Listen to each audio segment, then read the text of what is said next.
कि कांग्रेस के 50% से ज्यादा कार्यकर्ता गोविंद सिंह डोटासरा जी को सीरियस नहीं लेते। सचिन पायलट खुद नहीं बच पा रहे कि मुख्यमंत्री इतने पूरे राजस्थान को लीड करते हैं, मुख्यमंत्री को यह नहीं पता कि फोर्सफुल कन्वर्जन क्या होता है। अटल जी ने एक समय कहा था कि ऐसी सत्ता होगी तो उसको तो हम चिमटे से भी पकड़ना पसंद नहीं करेंगे।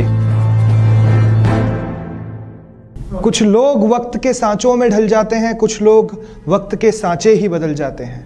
कहते हैं वक्त किसी का इंतजार नहीं करता, लेकिन उनका क्या कर लोगे जो लोग वक्त से भी आगे निकल जाते हैं। नमस्कार दोस्तों, मैं हूं विनायक शर्मा और आप लोग देख रहे हैं दी आवाज। जैसा कि आप सभी को पता है कि राजस्थान में कांग्रेस सरकार ने अपने 2 वर्ष पूरे कर लिए हैं। कांग्रेस ने तो अपनी उपलब्धियां बता दी है, लेकिन जब तक विपक्ष ना बताए कि आखिर सरकार का रिपोर्ट कार्ड क्या है, तब तक जनता के अंदर बैलेंस नहीं होता। तो आज इस मुद्दे पर बात करने के लिए मेरे साथ दी आवाज के स्टूडियो में मौजूद है भाजपा युवा मोर्चा के प्रदेश अध्यक्ष हिमांशु शर्मा जी। सर, बहुत बहुत स्वागत है दी आवाज में। 2 वर्ष कांग्रेस के पूरे हो गए हैं। कांग्रेस ने बहुत अच्छी उपलब्धियां बताई। हालांकि 1 वर्ष कोविड का समय निकला है। अपना भीलवाड़ा मॉडल को लेकर उन्होंने ये कहा है कि पूरे देश के अंदर जो कोविड के अंदर है वो भीलवाड़ा मॉडल को माना गया है। लेकिन आप थोड़े नाराज नजर आए थे उस दिन गहलोत सरकार से। प्रदर्शन भी किया था, सिविल लाइन फाटक भी गए थे, गिरफ्तारी भी हुई थी। नाराजगी किस बात की थी? देखिए, कांग्रेस पार्टी जो थी जब वो चुनावों में आई थी तो उन्होंने कुछ वादे किए थे, और अगर मैं कुछ वादे गिनाऊं तो उनका वादा था कि जो युवा होंगे, बेरोजगार युवा होंगे, उनको बेरोजगारी भत्ता दिया जाएगा। दूसरा एक और वादा मैं आपको गिनाता हूं, वो दूसरा उनका वादा था कि जो किसान होंगे उनकी ऋण माफी कर दी जाएगी। अगर हम इन दोनों मुद्दे की बात करें तो आप देखेंगे कि बेरोजगारी भत्ता तो दूर की बात है, पहले जिनको बेरोजगारी भत्ता मिल रहा था उनको भी बेरोजगारी भत्ता मिलना दूर हो गया है। ऋण माफी की आपने बात करी थी, उस टाइम आपने अपने इलेक्शन मैनिफेस्टो में किसी भी तरीके का क्लॉज नहीं डाला था, पर आज किसान दर दर भटक रहा है, पर उनका किसी भी प्रकार का ऋण माफ नहीं हो पाया। जहां तक आपने कहा कि सरकार का 1 साल जो है वो कोरोना में निकल गया, अगर कोरोना में 1 साल निकल गया तो सरकार कोरोना कुप्रबंधन जो हुआ उसके लिए भी सरकार ही जिम्मेदार है। अगर कोरोना काल था तो उसमें सरकार को प्रबंध करना चाहिए था, पर सरकार जो थी वो होटलों में बैठी हुई थी।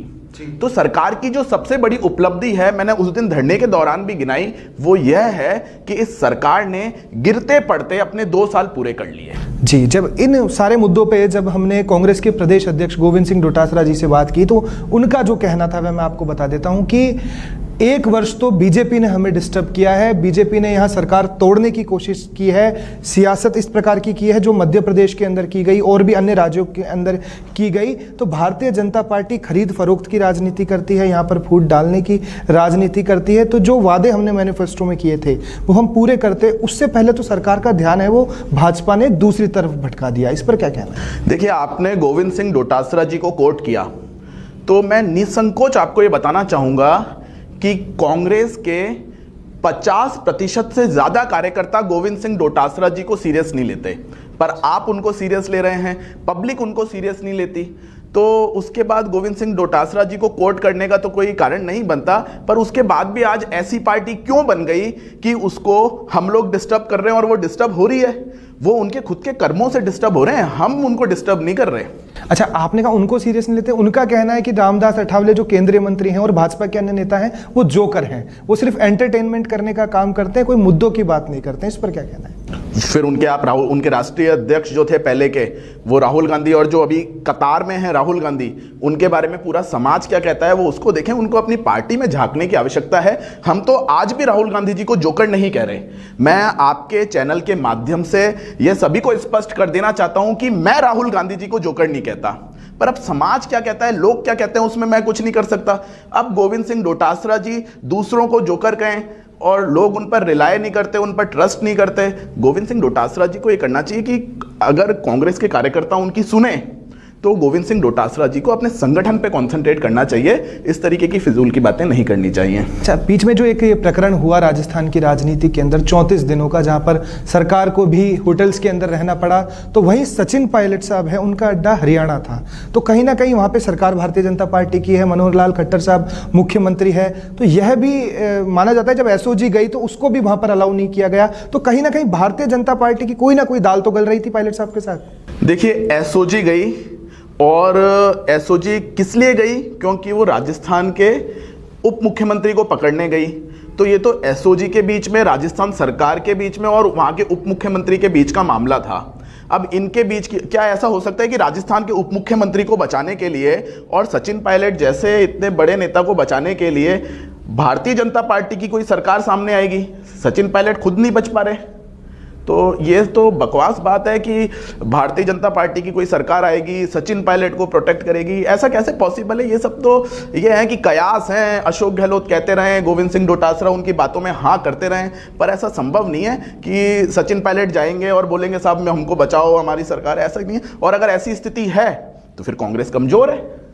अच्छा हिमांशु जी, एक बात और है कि अक्सर विपक्ष ये आरोप लगाता है कि भारतीय जनता पार्टी अगर इस समय चल रही है तो चाहे पार्षद का चुनाव हो तो नरेंद्र मोदी, विधानसभा का चुनाव हो तो नरेंद्र मोदी, और आप राजस्थान की युवा विंग के नेता हैं, उसका आप नेतृत्व करते हैं। तो राम मंदिर का मसला हुआ, वो एक अयोध्या वाली बात है। अगर राजस्थान के अंदर भारतीय जनता पार्टी को जनता को चुनना हो तो वो किन विषयों पर चुनेगी? हर बार सिर्फ नरेंद्र मोदी ही नारा रहेगा, या फिर राजस्थान के अंदर बीजेपी की क्या स्ट्रैटेजी आप बनाने वाले हैं? देखिए, क्या है कि पहली बात तो बीजेपी की क्या स्ट्रेटजी होगी वो बनाना युवा मोर्चा के अध्यक्ष का काम नहीं है। मैं आपके सामने भी क्लियर करूं और आपके चैनल के माध्यम से लोगों को भी बता दूं। युवा मोर्चा का काम है कि युवाओं का संगठन तैयार करना, पार्टी से युवाओं को जोड़ना। पर जहां तक आदरणीय नरेंद्र जी मोदी की बात है, हमारे नेता हैं, भारत के प्रधानमंत्री हैं, और पार्टी जो होती है वो हमारे यहाँ नेता तय करती है। तो जब तक पार्टी ने कह रखा है नरेंद्र मोदी जी हमारे नेता हैं, तब तक हमारे नेता तो हैं ही, हमारे लिए आदरणीय है। तो ऐसे नहीं हो सकता कि साहब है ना प्रधानमंत्री नरेंद्र मोदी जी हैं और आप उनको नेता मत मानो। ऐसा कैसे पॉसिबल है? नरेंद्र मोदी जी हमारे नेता हैं, और जहाँ जहाँ पे चुनाव होंगे वहाँ पे आपने देखा लोग कह रहे थे कि साहब एक अर्बन बॉडीज के इलेक्शंस होते हैं और वहाँ पे पूरी की पूरी पार्टी लग जाती है। अब ये पार्टी ऐसी है, यहाँ का राष्ट्रीय अध्यक्ष से लेकर बूथ अध्यक्ष तक हर जगह काम करना चाहता है, उसको जहाँ भेजोगे काम करना चाहेगा। तो हमारे तो नेता, हमारे प्रधानमंत्री जी भी हर जगह काम करने को तैयार हैं, हमारा बूथ अध्यक्ष भी हर जगह को काम करने को तैयार है। और यही कारण है कि हमारी पार्टी जो है उसको किसी प्रकार का खतरा नहीं है। हम आने वाले कई वर्षों तक इसी तरीके से काम करने वाले हैं। और हाँ, नरेंद्र मोदी जी हमारे नेता हैं, इसमें किसी भी प्रकार का कोई संदेह है नहीं। हर चुनावों में हम नरेंद्र मोदी जी की जो नीतियां हैं, उनकी सरकार की जो नीतियां हैं, वो कार्यकर्ता पब्लिक के बीच में लेकर जाएंगे।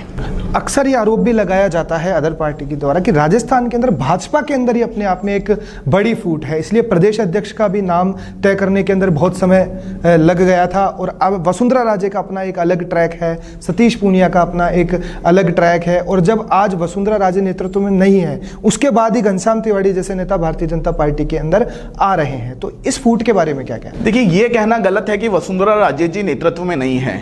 शायद लोगों को नहीं पता कि वसुंधरा राजे जी जो हैं वो भारतीय जनता पार्टी की राष्ट्रीय उपाध्यक्ष हैं। आदरणीय सतीश पूनिया जी हमारे भारतीय जनता पार्टी के राजस्थान के अध्यक्ष हैं। आदरणीय घनश्याम जी की जो पार्टी में वापसी हुई है, आदरणीय घनश्याम जी ने एक पत्र लिखा, उस पत्र में उन्होंने कहा कि हाँ, मेरे से जो भी हुआ है उसके लिए मेरे को खेद है, मैं भारतीय जनता पार्टी को ज्वाइन करना चाहता हूँ। उसके ऊपर विचार किया संगठन ने, और आदरणीय घनश्याम जी ने की संगठन में वापसी हुई। तो ये सब तो कहने की बातें हैं। ये इस संगठन की खूबसूरती है कि इसमें जिसको जहां काम दिया जाता है वो वहां पे काम करता है। आज की डेट में ये स्थिति स्पष्ट है कि आदरणीय सतीश जी पूनिया राजस्थान के भारतीय जनता पार्टी के प्रदेश अध्यक्ष के रूप में हमारा नेतृत्व कर रहे हैं। आदरणीय वसुंधरा राजे जी भारतीय जनता पार्टी की राष्ट्रीय उपाध्यक्षा के रूप में हमारा नेतृत्व कर रही हैं। हाल ही 2-3 दिन पहले मैंने आरएलपी के नेता हनुमान बेनीवाल साहब का भी इंटरव्यू किया था। उनका यह कहना था कि अशोक गहलोत की सरकार 100% गिरती, किंतु वसुंधरा राजे के 15-20 एमएलए जाके सपोर्ट कर देते हैं। मैंने तो मेरे 3 एमएलए को अशोक गहलोत की सरकार गिराने में लगाया था। अलग एनडीए को भी वो सपोर्ट करते हैं, एनडीए के अंदर इस समय वो है। उनका कहना है कि गहलोत और वसुंधरा एक साथ मिले हुए हैं, जिसका नुकसान भारतीय जनता पार्टी को भी होता है और कांग्रेस को। नहीं, उस पर तो मैं कोई कमेंट नहीं करना चाहता, क्योंकि वो क्या कह रहे हैं, किन परिस्थितियों में कह रहे हैं, क्या होता है, जो स्टेटमेंट जो दे रहा है, आई थिंक उससे काउंटर क्वेश्चन पूछा जा सकता है। कोई व्यक्ति कुछ स्टेटमेंट दे रहा है, नहीं, पर आपको लगता है क्या कि गहलोत वसुंधरा एक है? नहीं, मैं इसमें कोई सहमत नहीं हूं। भारतीय जनता पार्टी का कोई भी नेता किसी विपक्षी पार्टी के नेता से मिल ही नहीं सकता, ये मैं सहमत नहीं हूं। जी, आप युवा मोर्चा के अध्यक्ष हैं और युवाओं के मुद्दों को उठाने की आप यहाँ पर बात कर रहे हैं, तो एक शब्द है जो इस समय बहुत ज्यादा चर्चा में आया है, लव जिहाद। एक्चुअल में राजस्थान के मुख्यमंत्री ने यह बात कही है कि लव जिहाद कहीं एग्जिस्ट ही नहीं करता है, लव जिहाद जैसा कोई शब्द ही नहीं है। भारतीय जनता पार्टी ही जो है इसकी क्रिएटर है, ये खुद इसको बनाती है, जातिगत आधार पर लोगों को बांटती है और उसके बाद इसका दुष्प्रचार कर कर सत्ता के अंदर आती है। तो ये लव जिहाद एक्चुअल में क्या है? ये देखिए, आपने प्रश्न बहुत अच्छा पूछा और आपके चैनल के माध्यम से मैं सभी के सामने स्पष्ट करना चाहता हूं कि लव जिहाद क्या है और अगर जो हम कानून की डिमांड कर रहे हैं वो क्या कानून होगा और हम क्या डिमांड कर रहे हैं। आपने यूपी का भी कानून देखा होगा, मध्य प्रदेश में भी आई थिंक कानून जो है वो इन प्रोसेस है। हमने कई परिस्थितियां देखी। अभी मैं डिग्गी के अंदर गया था, डिग्गी के अंदर एक एफआईआर हुई थी। उस एफआईआर का रेफरेंस देके मैं आपके दर्शकों को समझाने की कोशिश करूंगा कि लव जिहाद क्या होता है। बहुत पूरी एफआईआर को मैं यहाँ पढ़ने की कोशिश नहीं करूंगा या बताने की कोशिश नहीं करूंगा, पर उसके अंदर, उस एफआईआर के अंदर 2 लाइनें थी। उन 2 लाइनों को आपके सामने रखता हूं। एक बात यह थी कि एक गिरोह काम कर रहा है। दूसरी जो पंक्ति थी वो पंक्ति यह थी कि लड़कियों की नग्न फोटो लेकर ब्लैकमेल किया जाता है और धर्मांतरण के लिए जोड़ दिया जाता है। ये जो परिस्थितियां हैं कि लड़कियों की नग्न फोटो ली और उसके बाद उनको ब्लैकमेल किया और धर्मांतरण के लिए जोड़ दिया गया। तो पर्टिकुलर मुसलमान ही होता है इस लव जिहाद में या और भी किसी? बहुत अच्छी बात पूछी आपने। लव जिहाद के लिए जो कानून बनेगा वो कानून होगा कि धर्म परिवर्तन जो है वो दुरुपदेशन के आधार पर नहीं होना चाहिए, कोएर्सिव एक्शन के आधार पर नहीं होना चाहिए, दबाव के आधार पर नहीं होना चाहिए। विवाह जो है वो धर्म परिवर्तन का माध्यम नहीं होना चाहिए। विवाह हो रहा है, ऐसा नहीं है कि उसके बाद से हिंदू और मुस्लिमों के बीच में विवाह नहीं होंगे, पर जो दुरुपदेशन है ये नहीं है कि सोहेल नाम है और सोहन बता के आप प्रेजेंट कर रहे हो, आप मुस्लिम और हिंदू बता के महिला से शादी कर रहे हो। आप बताओ आप कौन हो। धर्म परिवर्तन शादी के लिए नहीं होना चाहिए। और जो कानून बनेगा उस कानून में एक स्पेशल लॉ होना चाहिए इस तरीके की उसके लिए। और यह कानून जो होगा, आपने जो बात पूछी कि केवल मुस्लिम ही होते हैं, मैं आज आपके सामने स्पष्ट कर देता हूं कि मेरी निजी राय है कि इस तरीके का जो कानून बनेगा वो एक समान नागरिक संहिता का रूप होगा। क्यों समान नागरिक संहिता का रूप होगा? क्योंकि समान नागरिक संहिता क्या है? जब किसी कानून को इर्रेस्पेक्टिव ऑफ रिलीजन आप अप्लाई करते हैं, वो हिंदू पे भी होगा, मुस्लिम पे भी होगा, सिख पे भी होगा, ईसाई पे भी होगा, सब पे होगा। तो यह जो कानून होगा ये हिंदू टू मुस्लिम कन्वर्जन को भी बैन करेगा अगर वो दुरुपदेशन के आधार पर है, फोर्सफुल है। ये हिंदू टू क्रिश्चियन भी करेगा, क्रिश्चियन टू हिंदू भी करेगा। पर इस कानून से उन लोगों को प्रॉब्लम है जो दुरुपदेशन के आधार पर रिलीजियस कन्वर्जन में इन्वॉल्व है। हिंदू समाज को प्रॉब्लम नहीं है क्योंकि ऐसा लगता है कि हिंदू समाज इसमें इन्वॉल्व नहीं है। इससे उनको प्रॉब्लम आ रही है जो कोएर्सिव एक्शन से रिलीजियस कन्वर्जन में इन्वॉल्व हैं, उन लोगों को प्रॉब्लम आएगी। अच्छा, जहां जहां आपकी सरकार है, चाहे उत्तर प्रदेश है चाहे मध्य प्रदेश है, वहां तो चलो ये कानून लागू हो जाएगा, लेकिन जो आपकी कर्मभूमि है या जो आपका राज्य है जहां पर आपको इस विषय पे काम करना है, वहां मुख्यमंत्री तो स्पष्ट कर चुके हैं कि वो इस प्रकार का कोई कानून नहीं लेकर आएंगे। तो फिर आप लव जिहाद से शिकार होने वाले युवाओं को आप कैसे बचाएंगे? देखिए, एक बात तो अगर एक एफआईआर एक टोंक जिले के अंदर हुई तो वहां पे हमने जाकर बहुत बड़ा धरना दिया। वहां पे धरना दिया, हमारे धरने की वजह से धरना देने के 7 दिन के अंदर में गिरोह के 2 लोग और गिरफ्तार हुए। हम मानते हैं कि हमने जो धरना दिया उसका कुछ पर्पस सर्व हुआ। अभी हम वेट कर रहे हैं कि उसमें जो चार्जशीट पेश होगी उसमें पुलिस किन कंटेंट्स के साथ चार्जशीट पेश कर सकती है। हो सकता है पुलिस जो हो वो सीएम के दबाव में हो और जो चार्जशीट के कंटेंट्स होंगे, जो चार्जशीट में बातें लिखी जाएंगी, वो उलट फेर करके लिखी जाए। मेरी निजी राय में मेरे को ऐसा डर है, सीएम इसकी पूरी कोशिश करेंगे। दूसरी बात, अगर सीएम ने स्पष्ट करा है, पर हमने सीएम को बताया, सीएम तो सोच रहे थे लव जिहाद कुछ होता नहीं है, हमने बताया लव जिहाद क्या होता है, दुरुपदेशन के आधार पर धर्म परिवर्तन हो रहा है, वो लव जिहाद है साहब। तो अगर सीएम को समझ में आता है तो ठीक है, नहीं तो पूरे प्रदेश में आंदोलन भी किया जाएगा और इस तरीके के जो मुकदमे होंगे उनमें भारतीय जनता युवा मोर्चा फेयर इन्वेस्टिगेशन के लिए हर जगह धरना देगा। हमने एक जिले में दिया है, हम आगे भी देते रहेंगे, पर लव जिहाद को आगे नहीं बढ़ने देंगे किसी भी प्रकार से। आंदोलन के तरीके से आप इसकी पूरी रक्षा करेंगे? जो विपक्ष में होते हैं तो आंदोलन एक मार्ग है, आंदोलन भी मार्ग होगा, दूसरे भी कई रास्ते हैं, उनसे हम करेंगे। तो लव जिहाद भी एक मुख्य मुद्दा रहने वाला है अभी विपक्ष में, जब आप युवा मोर्चा के अध्यक्ष हैं। और हाँ, क्योंकि समाज इससे पीड़ित है, समाज इससे पीड़ित है। मुख्यमंत्री को, मतलब मुझे ताज्जुब होता है कि मुख्यमंत्री इतने पूरे राजस्थान को लीड करते हैं, मुख्यमंत्री को ये नहीं पता कि फोर्सफुल कन्वर्जन क्या होता है। मुख्यमंत्री इस बात को केवल, चूंकि वहां पे लव जिहाद एक शब्द आ गया तो मुख्यमंत्री ने ही श्रग्ड हिज शोल्डर्स, उन्होंने अपने कंधे उचका दिए कि नहीं मेरे को पता ही नहीं है। मतलब शर्म आती है, ये बड़ी शर्म की बात है कि राजस्थान के मुख्यमंत्री को ये नहीं पता कि राजस्थान में फोर्सफुल रिलीजियस कन्वर्जन हो रहा है। इसका कारण क्या है? मैं आपको बता दूं कि भाई एलएलबी हैं खुद राजस्थान के जो मुख्यमंत्री है, उन्होंने भी लॉ कर रखा है। और दूसरी बात, इसका कारण हम यह माने कि भाई इसके अंदर अधिकतर जो केसेस आते हैं, आपने भी जो शब्द यूज किया था सोहेल की जगह सोहन बताया जाता है, तो अधिकतर जो नाम है वो इमरान, इरफान, सोहेल यही निकलते हैं। और कांग्रेस को कहीं ना कहीं डर लगता है कि उसका वोट बैंक खिसक ना जाए, यही कारण मानते हैं? तुष्टीकरण की नीति, अपीजमेंट, कि हमारा जो वोट बैंक है उसको हमें खुश रखना है। पर देखिए, बहुत, चूंकि मैं भारतीय जनता युवा मोर्चा राजस्थान का प्रदेश अध्यक्ष हूं, हम पार्टी ने एक नई जनरेशन को चांस दिया है। मैं बहुत स्पेसिफिकली आप लोगों को बताना चाहूंगा और आप लोगों से इस बात पे भी डिस्कस करना चाहूंगा कि क्या कुरीतियों के दम पे भी या क्या क्राइम के दम पर भी हम वोट लेना चाहेंगे? क्या क्राइम के दम पर अगर हमको वोट मिलते हैं तो मेरे को लगता है, अटल जी ने एक समय कहा था कि ऐसी सत्ता होगी तो उसको तो हम चिमटे से भी पकड़ना पसंद नहीं करेंगे। तो मेरे को लगता है अगर क्राइम के दम पर, कुरीतियों के दम पर अगर हमको वोट मिलते हैं तो पॉलिटिकल पार्टी को और किसी भी नेता को यह शोभा नहीं देता कि उस प्रकार से वोट लेना।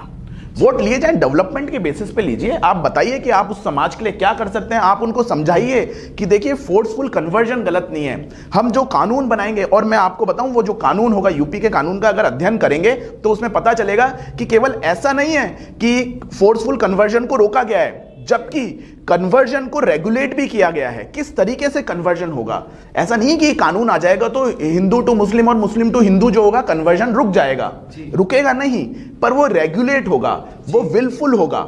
और ये जो कानून होगा ये अनुसूचित जाति के जो लोग होंगे उनको संरक्षण प्रदान करेगा, यह महिलाओं को संरक्षण प्रदान करेगा, अनुसूचित जनजाति के लोगों को संरक्षण प्रदान करेगा। क्योंकि मेरे को लगता है ऐसे कानून के अंदर अगर आप अनुसूचित जाति के व्यक्ति का कन्वर्जन कराते हैं उसको झूठ बोलकर, तो उसके लिए कड़े सजा के प्रावधान होने चाहिए। झूठ बोलकर अगर महिला का कन्वर्जन कराते हैं तो उसमें कड़े सजा के प्रावधान होने चाहिए। अगर आप झूठ बोलकर किसी छोटे बच्चे का कन्वर्जन कराते हैं,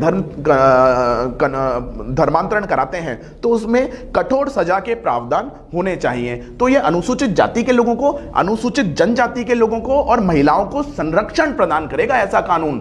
और इसके द्वारा ऐसा भी होगा कि अगर आपको कन्वर्जन करना है तो आप जाइए, एक पर्टिकुलर बॉडी होगी, उस बॉडी के सामने एप्लीकेशन लगाइए, एप्लीकेशन के बाद में वो एक चस्पा करेंगे, नोटिस, पूरा एक प्रोसीजर प्रिस्क्राइब होना चाहिए। तो हम ये नहीं कहते कि धर्मांतरण, अगर मर्जी से हिंदू मुस्लिम शादी हो रही है तो कोई गलत नहीं है उसमें। हाँ, पूरा बता के होना चाहिए। और धर्मांतरण जो हो वो अकॉर्डिंग टू लॉ हो, एक कानून बनना चाहिए, उसके अकॉर्डिंग होगा। और मर्जी से हो रही है तो उसके लिए तो स्पेशल मैरिज एक्ट है ही ना, स्पेशल मैरिज एक्ट है ही, उसको अबॉलिश करने की तो बात हमने कही नहीं है। इसको क्या समझना पड़ेगा।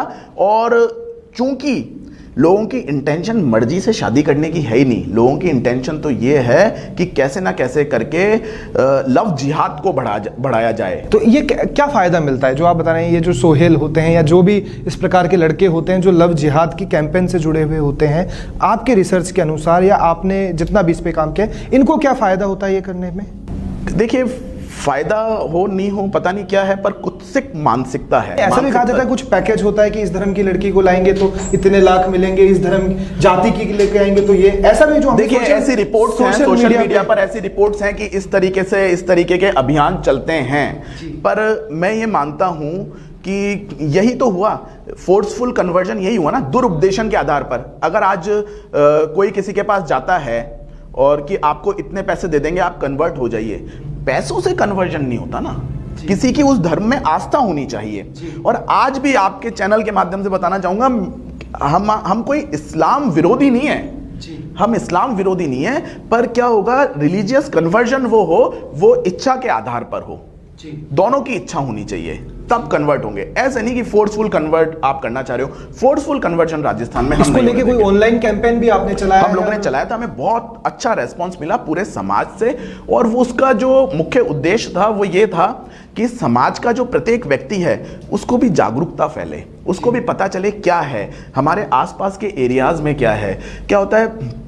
अगर समाज का व्यक्ति सजग रहेगा तो उसको पता रहेगा आसपास हमारे क्या हो रहा है, और अगर आसपास का एरिया जो है उसमें समाज के प्रत्येक व्यक्ति सजग रहेंगे तो ये जो लव जिहाद के खिलाफ हमारी लड़ाई है उसमें हम लोगों को बहुत बड़ा सहारा मिलेगा। जी, इंटरव्यू शुरू हुआ था तब आपने बेरोजगारी की भी यहाँ पर बात कही थी, तो मैं बता दूं कि चाहे रोजगार को लेकर आज कितने युवा रोड पे हैं, नित्य प्रदर्शन कर रहे हैं, उसकी कवरेज हम लोग कर रहे हैं। और जब हम कवरेज करने जाते हैं, चाहे वो जेई पेपर आउट का मामला हो, चाहे वो पटवार पेपर का मामला हो, BL जाटावत जो कि कर्मचारी चयन बोर्ड के अध्यक्ष हैं, वो भी शक के दायरे के अंदर है कि पहले ही पेपर सोशल मीडिया पर आ जाता है।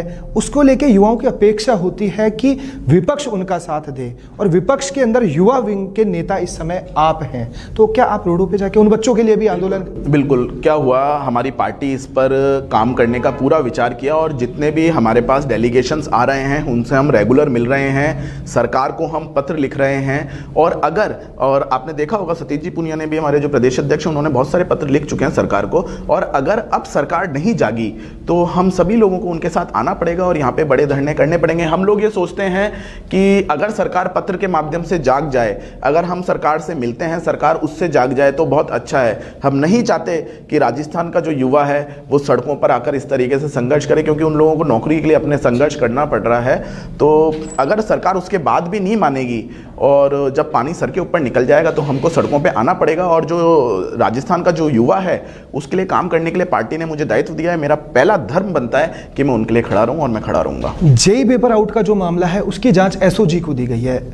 मैं ये सवाल इसलिए पूछ रहा हूं कि अक्सर भारतीय जनता पार्टी के केंद्रीय नेतृत्व पे एक आरोप लगाया जाता है कि वो एजेंसी इसका गलत इस्तेमाल करती है, चाहे वो सीबीआई हो, चाहे वो एनडीपीएस हो।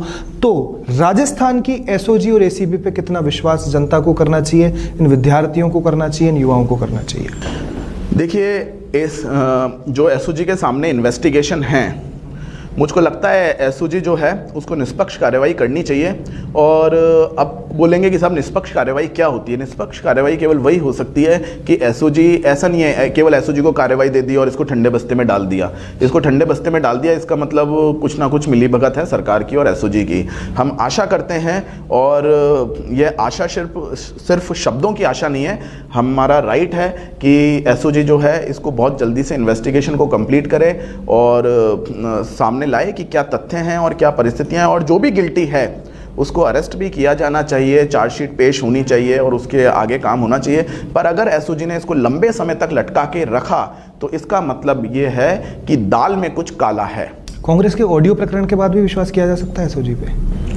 देखिए, क्या है कि रूल ऑफ लॉ है। हालांकि जिस हिसाब से ये एसओजी इन्वेस्टिगेट किसको कर रही है, सरकार के ही किसी लोगों को इन्वेस्टिगेट कर रही है, जी, है ना? तो सरकार का ही। तो उसके बाद एसओजी जिस तरीके से काम करती है उस पर विश्वास तो मुश्किल से किया जा करना बड़ा मुश्किल है। पर हम चाहते हैं कि अगर एसओजी को ये बताना है और अपनी विश्वसनीयता जो है उसको बचा के रखनी है और विश्वसनीयता समाज को बतानी है, तो एसओजी को इन्वेस्टिगेशन बहुत लंबी नहीं रखनी चाहिए। 10 या 15 दिन में इन्वेस्टिगेशन कंप्लीट करनी चाहिए। और ऐसा नहीं है कि इन्वेस्टिगेशन 10-15 दिन में नहीं हो सकती। क्या ये परिस्थितियां हो गई क्या कि हमारी राजस्थान की जो इन्वेस्टिगेटिंग एजेंसी है एसओजी, ये 10-15 दिन में इन्वेस्टिगेशन नहीं कर सकती? कई मामलों में होती है, बहुत जल्दी होती है। अगर आप लटका के रखते हो, बिल्कुल हम पुनः मिल सकते हैं, पर मैं आपको बता रहा हूं, अगर लटका के रखते हैं प्राइमा फेसाई में एलिगेशन इसलिए नहीं लगा रहा क्योंकि इन्वेस्टिगेटिंग एजेंसी जो है इसकी अपनी ड्यूटी होती है, हम चाहते हैं ये ढंग से काम करे। पर क्या होता है, अगर आप 7 दिन 8 दिन 10 दिन 20 दिन आप जो फाइल हैं दे आर अट्रैक्टिंग डस्ट, तो उसके बाद तो हम एलिगेशन लगाएं ना लगाएं, वो एलिगेशन अपने आप आपके ऊपर आते हैं। तो हम चाहते हैं कि जितनी जल्दी इन्वेस्टिगेशन हो वो खत्म होनी चाहिए, चार्जशीट आनी चाहिए और जो गिल्टी हैं उनको अरेस्ट करना चाहिए, उनके खिलाफ कार्रवाई होनी चाहिए, चाहे वो कोई भी हो। सबसे बड़ा मुद्दा देश का किसान आंदोलन, देश का अन्नदाता किसान इस समय केंद्रीय नेतृत्व के खिलाफ रोड पर बैठा है, आंदोलन कर रहा है, उसके बाद भी उनकी मांगों पर किसी भी प्रकार की कोई सुनवाई नहीं हो रही है।